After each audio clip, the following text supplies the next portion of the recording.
Welcome to my சேனலுங்க. இன்றைக்கி நம்ம சிப்பி காளான் கிரேவி தான் பார்க்க போகிறோம். இது தான் சிப்பி காளான். இந்த சிப்பி காளான் பார்த்திங்கன்னா கீழே தண்டு நல்லா முத்தாவும், மேலே பார்த்திங்கன்னா பூவோட எதழ் எப்படி இருக்குமோ அது போல தான் எதழாக இந்த காளான் நமக்கு கிடைக்கும்.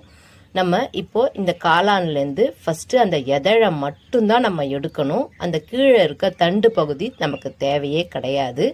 ஸோ நம்ம இன்றைக்கி என்ன பண்ண போகிறோம், காளானை க்ளீன் பண்ணி தண்டை தனியாகவும் எதழ் தனியாகவும் நம்ம பிரித்து வச்சுக்க போகிறோம். இந்த தண்டு வேண்டாம், வேஸ்ட். ஏன்னா வேகிறதுக்கு ரொம்ப லேட் ஆகும். அது இல்லாமல் ரொம்பவே ஹார்டாக இருக்கும். அதனால் எதழ் மட்டும் போதுங்க.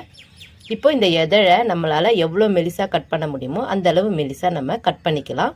நான் ஓரளவு கட் பண்ணியிருக்கேன். இப்போ 3 வெங்காயம் எடுத்துருக்கேன், 4 தக்காளி எடுத்துருக்கேன். இது சாப்பரில் தான் நான் நறுக்கிக்க போகிறேன். நல்லா பூ போல் திருவிக்க போகிறேன். இப்போ ஒரு பேன் எடுத்துக்கலாம். பேனில் எண்ணெயை விட்டுட்டு சீரகத்தை தாளிப்பு போடுவோம்.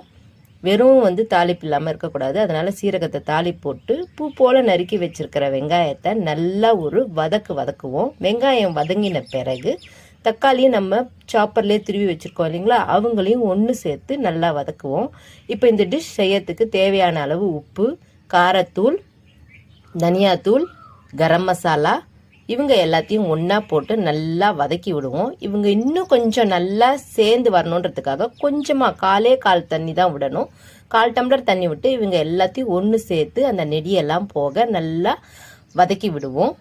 இப்போது கொஞ்சமாக கொத்தமல்லியை நல்லா நறுக்கி போடுங்க. கொத்தமல்லி கூடையே இந்த காளானையும் போட்டு நல்லா வதக்கி விடுங்க. காளானில் இருக்கிற தண்ணி இறங்கட்டும். இப்போ நமக்கு ஓரளவு டிஷ்ஷு ரெடி ஆயிடுச்சு. காளான் நல்லா வதக்கின உடனே தண்ணியெல்லாம் சுண்டி ஒன்று சேர்ந்து எல்லாம் ஒன்றா வந்தாச்சு.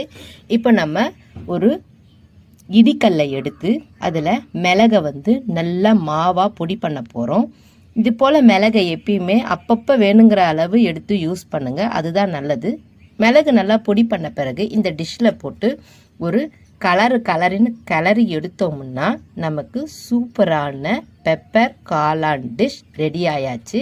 இந்த பெப்பர் காளானை நம்ம சப்பாத்திக்கு, தோசைக்கு, இட்லிக்கு எல்லாத்துக்கும் சேர்த்து தொட்டு சாப்பிடலாம். சூப்பராக இருக்கும்.